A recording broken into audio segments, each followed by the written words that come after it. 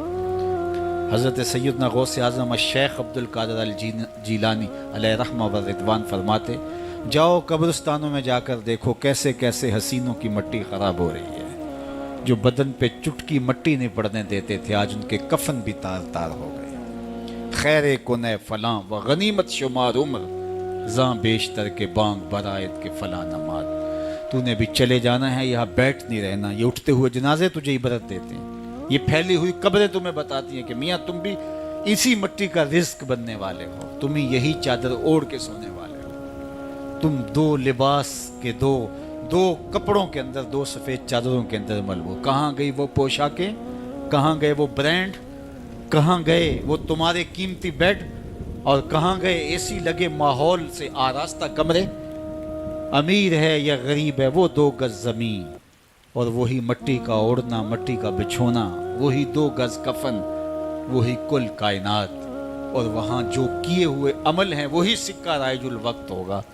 تو قبل اس سے کہ وہ وقت آ جائے اور پھر ہاتھ ملے، فلاں چیخ کے کہتا تھا مجھے اس کی بات سن لینی چاہیے تھی، فلاں پکار کے کہتا تھا اس کی آواز پہ کان دھرنا چاہیے تھا، فلاں اٹھتا ہوا جنازہ مجھے عبرت دے دیتا، فلاں بندے نے مجھے یہ کہا تھا اس کی بات پہ کاش میں عمل کر لیا ہوتا.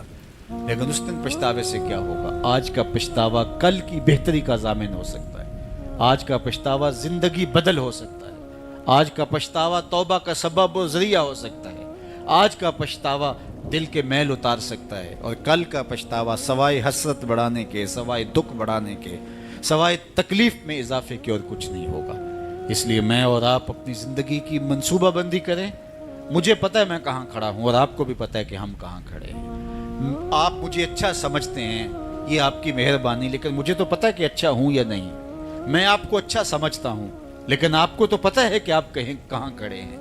اس لیے اپنے ضمیر میں جھانک کر کے دیکھیے، اپنے من میں اتر کر کے دیکھیے، اپنا محاسبہ کیجئے، اپنے اعمال کا تجزیہ کیجئے. جو نیکیاں کی ہیں اور جو برائیاں کی ہیں ان کا اندازہ کیجئے. جو برائیاں کی ہیں وہ تو کنفرم برائیاں ہیں، اور جو نیکیاں کی ہیں ذرا دیکھیے وہ نیکیاں ہیں یا ریا کے لیے کی ہیں، دکھلاوے کے لیے کی ہیں. نیکیاں کسی کو دکھلانے کے لیے کی ہیں، کس مقصد کے لیے نیکیاں کی ہیں.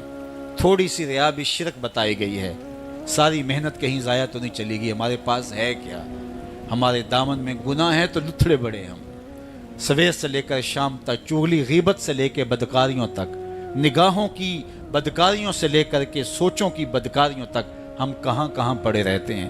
اور دوسری جانب ہمارے پلے میں نیکیاں کتنی ہیں ہمیں سارا پتہ ہے. ایک تو نامہ اعمال قیامت کے دن تولا جائے گا، ہم خود اپنے ضمیر کی عدالت میں ترازو گاڑ کے تولے. حضرت عمر فرمایا کرتے تھے حاسبو قبل ان تحاسبو، اس سے قبل کہ تمہارا حساب کیا جائے تم اپنا حساب پہلے ہی خود کر لو. کبھی آپ عمرے پہ جاتے ہیں یا بیرون ملک سفر کرتے ہیں تو وہاں سامان باندھ کر کے پہلے تول رہے ہوتے ہیں کہ ایئرپورٹ پہ پریشانی نہ ہو. حالانکہ ایئرپورٹ پہ اگر 2-4 کلو سامان بڑھ بھی گیا تو کوئی بات نہیں، 4 ریال دے کے آپ سامان لا سکتے ہیں. لیکن اس کے باوجود آپ وہاں کسی سے ترازو مانگ کے بار بار اپنے پیس تول رہے ہوتے ہیں کہ جناب ایئرپورٹ پہ جا کے پریشانی نہ ہو.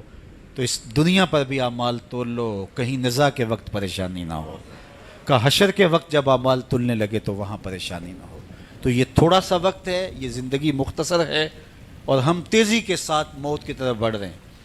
حضرت سیدنا علی المرتضیٰ رضی اللہ تعالیٰ عنہ فرماتے ہیں یہ تمہاری سانسیں جو ہیں یہ موت کی طرف اٹھتے ہوئے قدم ہیں. تم سمجھتے ہو ہم بڑے ہو رہے ہیں لیکن حقیقت میں تم چھوٹے ہو رہے ہو. چونکہ گنتی جب الٹی شروع ہو جائے تو کام جلدی 0 پر پہنچتا ہے. کبھی آپ اشارے پہ رکے ہوں تو 60 سے نیچے آ رہی ہو یا 70 سے یا 120 سے تو کام تو 0 پہ آ جاتا ہے، اور جب کام 0 پہ آ جاتا ہے تو پھر لال بتی جل جاتی ہے.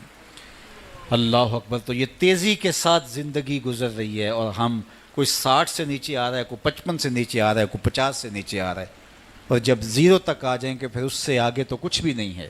ایک روایت میں آتا ہے ان اللہ یحب الشاب التائب, اللہ تعالیٰ توبہ کرنے والے جوان کو پسند کرتا ہے, اس سے محبت کرتا ہے.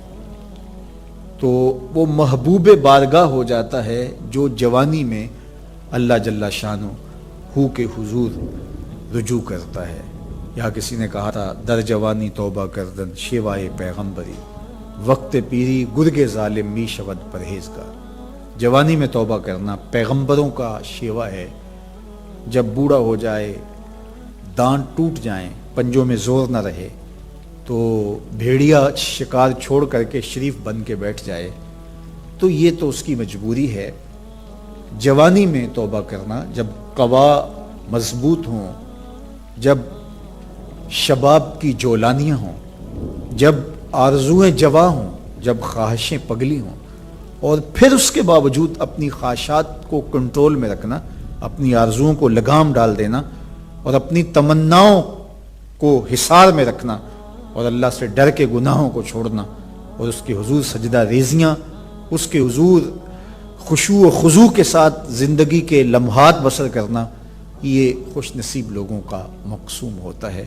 تو وہ جوان جس کی جوانی یاد الہی میں گزری, جس کی جوانی ذکر الہی میں گزری, مصلی پہ گزری, تہجد کے لمحات میں وہ اٹھ کے اللہ کے حضور دعائیں کرتا رہا, التجائیں کرتا رہا, وہ جوان قیامت کے کڑکتے اس ماحول میں اللہ کے عرش کے ٹھنڈے سائے تلے ہوگا.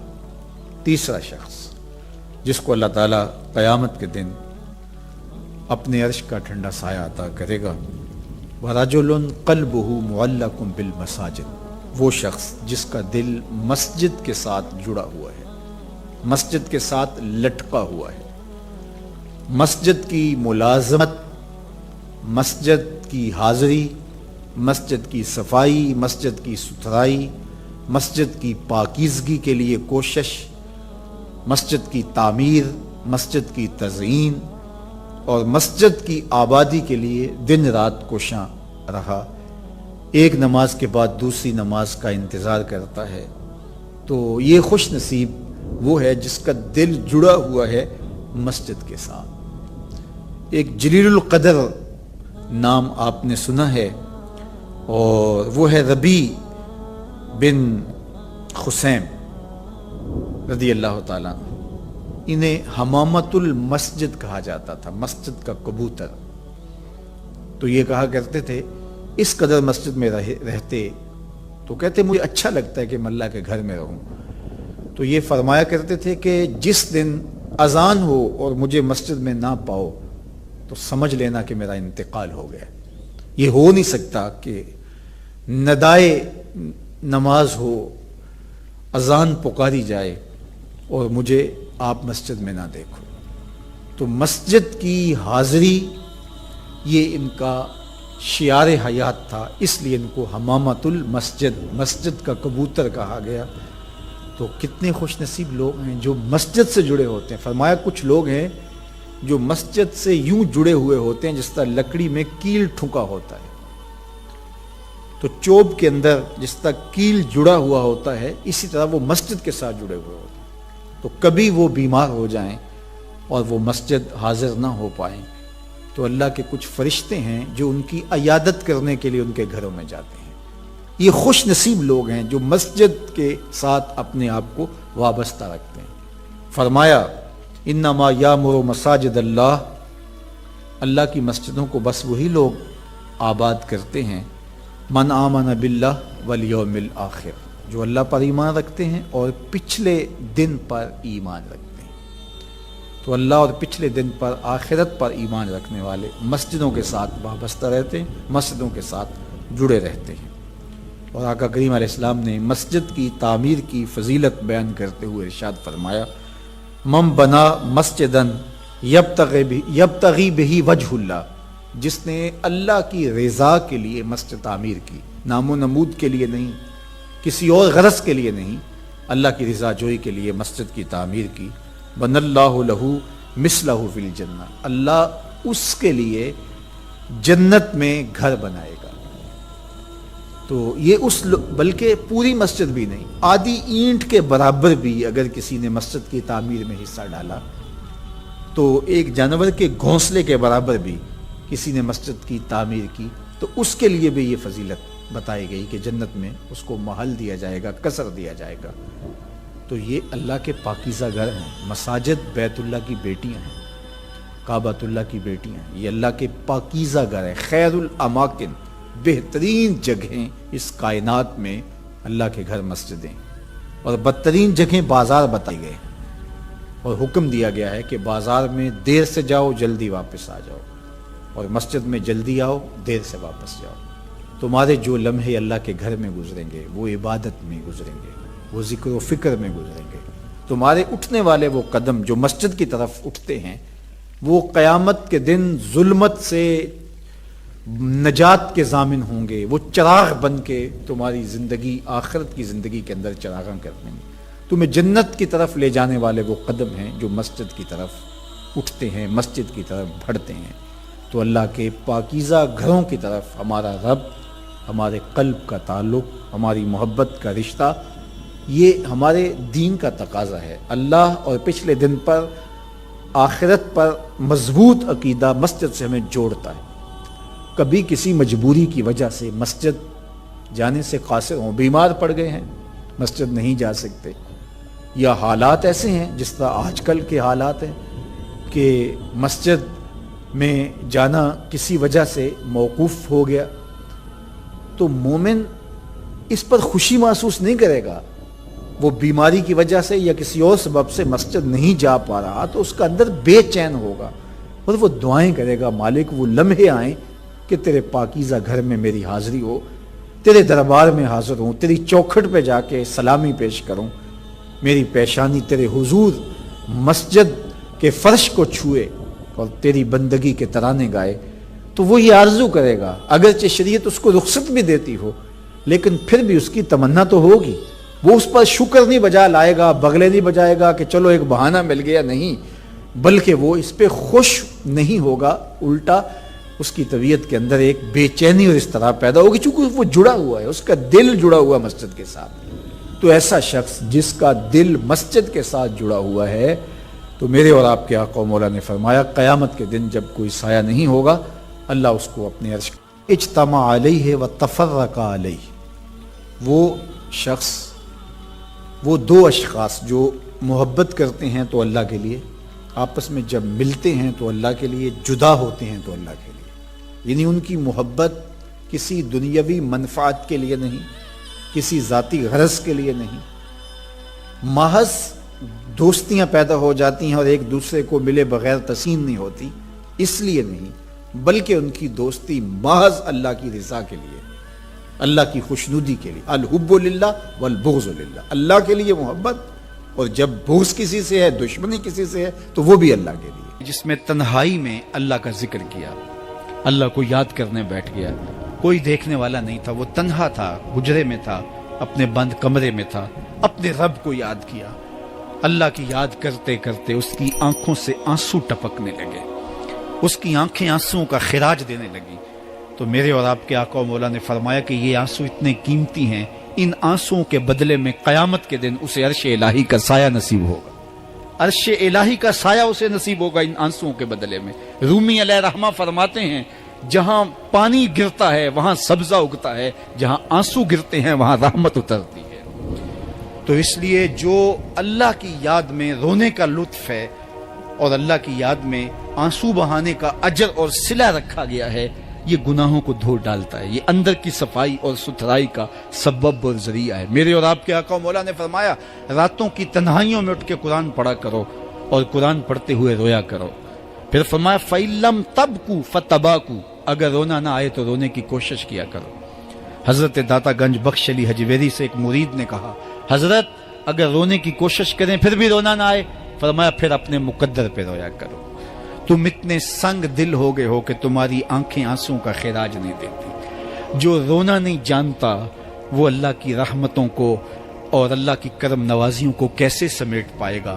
بچہ روتا ہے تو ماں دودھ دیتی ہے، جب بندہ اللہ کی حضور الہاؤ زاری کرتا ہے، عجز کرتا ہے، انکساری کرتا ہے، تو اللہ کی رحمتوں کو جوش آتا ہے اور اللہ تعالیٰ کی رحمتیں اس پہ برستی ہیں، اور اس کے نہ صرف گناہ معاف ہوتے ہیں بلکہ اللہ تعالیٰ اس کے گناہوں کو بدل کے نیکیوں میں تبدیل کر دیتا ہے۔ ایک فقیر تھا، ملنگ درویش، اللہ کا بندہ، اس کی عادت یہ تھی کہ اپنے ڈیرے پہ آنے والوں کو کھلاتا، ان کو پلاتا، ان کی ضروریات کا خیال رکھتا، لیکن ان کو مالی آسودگیاں نہیں تھی۔ ہوتا یہ تھا کہ بعض اوقات لوگ آتے تو ادھار لے کر کے وہ لوگوں کو کھلا دیتا۔ خیر، چونکہ فقیر کا مزاج یہ ہوتا ہے کہ لوگ آئیں اس کے ڈیرے سے کھائیں۔ بابا بلے شاہ نے بھی کہا تھا نا، اٹ کھڑک کے دکڑ بجے تتا ہووے چلا، آن فقیر کھا کھا جاون راضی ہووے بلا۔ یہ فقیروں کا مزاج ہے، تو جو بھی آتا اس کے ڈیرے سے کھاتا اور وہ ادھار اٹھا اٹھا کے لوگوں کی ضروریات کو پورا کرتے رہتے۔ وقت آخر آ گیا، جن لوگوں نے ادھار دیا تھا وہ سارے تقاضا کرنے آ گئے۔ اب بابا جی کو کیا فکر لاحق ہے کہ یہ میرے مہمان ہیں اور میں ان کو کچھ پیش کرنے کی صلاحیت نہیں رکھتا۔ ایک بچہ تھا، وہ کچھ سامان بیچ رہا تھا، پتیسا بیچ رہا تھا یا کوئی اور چیز بیچ رہا تھا۔ اس نے گلی سے گزرتے ہوئے آواز لگائی، خادم کو کہے سے بلا کے لاؤ، کہا تم بیچ رہے ہو تو میرے مہمانوں کو کھلا دو۔ بچہ بڑا خوش ہوا کہ میں سارا دن گلیوں میں گھوم کے یہ پتیسا بیچنا تھا، اب یہ ایک جگہ ہی سارا فروخت ہو گیا تو یہ تو موج لگ گئی، میں جلدی گھر چلا جاؤں گا، میری ماں خوش ہو گئی۔ تو سارا ان مہمانوں کو کھلا دیا گیا، اور اس کے بعد کہا بابا جی پیسے؟ کہا تم بیٹھ جاؤ، جب ان کو ملیں گے تو تجھے بھی مل جائیں گے۔ وہ بیٹھ گیا، 2 4 10 منٹ بیٹھا تو بچہ تھا، پھر کھڑا ہو گیا، بابا جی پیسے؟ کہا جب ان کو ملیں گے تو تجھے بھی مل جائیں گے۔ پھر آدھا گھنٹہ گزرا تو پھر اس نے کہا بابا جی پیسے؟ میری ماں میرا انتظار کر رہی ہے، ہمارے گھر کا چولہا اسی سے جلتا ہے، میں یہ پیسے لے کر جاؤں گا اور میری ماں کوئی ہنڈیا خریدے گی اور ہم شام کا گھر کا کوئی سلسلہ کریں گے۔ کہا بیٹا جب ان کو ملے گا تو تجھے بھی مل جائے گا۔ بچے نے رونا شروع کر دیا، یتیم بچہ تھا، اس کا سارا آسرا یہی تھا، اس نے رونا شروع کر دیا۔ جب بچہ رویا اللہ کی رحمت کو جوش آیا، کوئی مرید نذرانہ لے کے ان بزرگوں کے پاس آ گیا اور اشرفیوں کی بھری ہوئی تھیلی پیش کی۔ وہ اتنے پیسے تھے کہ اس بچے کو بھی دیے، جتنے لوگ آئے تھے سب کا قرض چکایا، کہا جاؤ گھروں کو۔ تو سب نے کہا بابا جی ہم صبح سے بیٹھے ہوئے تھے تو یہ نذرانہ دینے والا صبح سے نہیں آیا، تو اب کیسے آ گیا؟ کہا صبح سے تمہارے اندر کوئی رونے والا نہیں تھا، ایک رونے والا آیا تو باقیوں کا بھی کام بن گیا۔ بعض اوقات کسی ایک شخص کی وجہ سے باقیوں کی خطائیں بھی معاف ہوتی ہیں۔ آج ہم اجتماعی طور پہ تا حد نظر اندر باہر اوپر نیچے اتنے لوگوں کے ہجوم میں اللہ کی بارگاہ سے یہ توقع رکھتے ہیں کہ مالک کتنے ہجوم میں کوئی ایک تو ہوگا جو تیرا لاڈلا ہوگا، کوئی ایک تو ہوگا جو تیرا بہت قریبی ہوگا، کوئی ایک تو ہوگا جس پہ تیری رحمتیں برسیں گی۔ تو مالک اس کے صدقے سے ہماری خطائیں بھی معاف کر دے، ہمارے گناہ بھی معاف کر دے۔ کوئی ایک رونے والی آنکھ مل گئی تو باقیوں کا بھی کام بن جائے گا۔ اٹھ فریدا ستیا تے میلہ ویکھن جا، وت کوئی بخشیا مل جاوے تے توں ہی بخشیا جا۔ میرے مالک ہم سب کی خطائیں معاف کر دے، ہم سب سے درگزر فرما، اور ہم سب کے باطن کو ستھرائیاں دے دے، ہمارے اندر کو پاکیزگیاں دے دے۔ بہت وقت میں نے اور آپ نے صاحب گزار لیا، تیزی کے ساتھ زندگی بیت رہی ہے۔ میں اگر اپنے آپ کو دیکھوں تو میری زندگی کتنی بہاریں کاٹ چکی ہے۔ اگر آپ اپنے آپ کو دیکھیں، کوئی 60 سال، کوئی 20 سال، کوئی 25 سال، زندگی تیزی کے ساتھ گزر رہی ہے۔ بندہ جب سوچتا ہے کہ میں 40 سال کا ہو گیا ہوں تو آگے میری زندگی کے اگر 30 سال بھی ہیں تو 30 سال تو کافی ہیں، لیکن وہ پیچھے اگر پلٹ کے دیکھے تو 40 سال یوں گزر گئے جس طرح چٹکی بجائی جاتی ہے۔ جب چٹکی بجانے کے وقت میں 40 سال گزر گئے محسوس ہوتے ہیں، تو جو باقی 30 سال اگر ہوئے بھی، وہ تو گمان ہے میرا، وہ تو گمان ہے آپ کا، ہمیں تو ایک سانس کا بھی نہیں پتا۔ پوچھا گیا زندگی اور موت کے بارے میں کیا خیال ہے؟ کہا فجر پڑی ہے، پتہ نہیں ظہر پڑھ سکیں گے یا کہ نہیں۔ کہا اتنی لمبی امیدیں لگائے بیٹھے ہو، کہا ظہر پڑی ہے، پتہ نہیں عصر پڑھنے کا موقع نصیب ہوتا ہے کہ نہیں۔ کہا یہ بھی طول عمل ہے۔ ایک بولا عصر پڑی ہے، پتہ نہیں مغرب پڑھ سکیں گے یا کہ نہیں۔ کسی نے کہا ایک رکعت پڑی ہے، پتہ نہیں دوسری رکعت بھی پڑھنا نصیب ہوتی ہے یا نہیں۔ کہا یہ سب تمہارے منہوں کی باتیں ہیں، میں تو کہتا ہوں ایک طرف سلام پھیرا ہے، پتہ نہیں دوسری طرف سلام بھی پھیر سکیں گے یا کہ نہیں۔ کیا موت اتنی قریب نہیں ہے؟ ہم نے اپنی آنکھوں کے سامنے لوگوں کو جدا ہوتے یوں نہیں دیکھا ہے. ہم کہتے ہیں اس کی خبر سنا رہے ہو موت کی, یہ تو میں نے ابھی سبزی والی دکان پہ دیکھا تھا. لیکن جب موت آتی ہے تو ایک لمحے کا تقدم اور تاخر نہیں ہوتا. تو صاحب آئیے اپنی زندگی کو اللہ اور اس کے رسول کی راہوں پہ ڈالیں. آج وقت ہے, آج موقع ہے, آج توبہ کا دروازہ کھلا ہے. کل سب کچھ نہیں ہوگا. آج اس کی رحمتیں آواز دے رہی ہیں. آج وقت ہے, وقت پر کافی ہے ایک قطرہ بھی آب خوش ہنگام کا. جل گیا جب کھیت برسا می تو پھر کس کام کا. اب آئیے سنیے, اس کائنات کے اندر ہمیں وہ خواتین ملیں گی جو پردے کے پیچھے تھی, لیکن پردے کے سامنے ماں نہیں آئی, عبد القادر جیلانی آئے. ماں پردے کے پیچھے تھی, پردے کے سامنے فرید الدین گنج شکر آئے. ماں پردے کے پیچھے تھی, مہر و ماں نے بھی آنچل نہیں دیکھا, لیکن پردے کے سامنے کربلا میں حسین ابن علی آئے.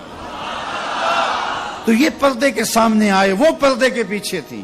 تو جب مائیں پردے کے پیچھے ہوں تو پھر بیٹے جو ہیں وہ پردے کے سامنے آ کے وہ نقش ثبت کرتے ہیں کہ جو لوگوں کے زندگی کے نقوش کو جو ہے وہ اجال دیتے ہیں اور تقدیر بدل دیتے ہیں. تو اس لیے ماؤں کی ذمہ داریاں گھر سنبھالنا ہے.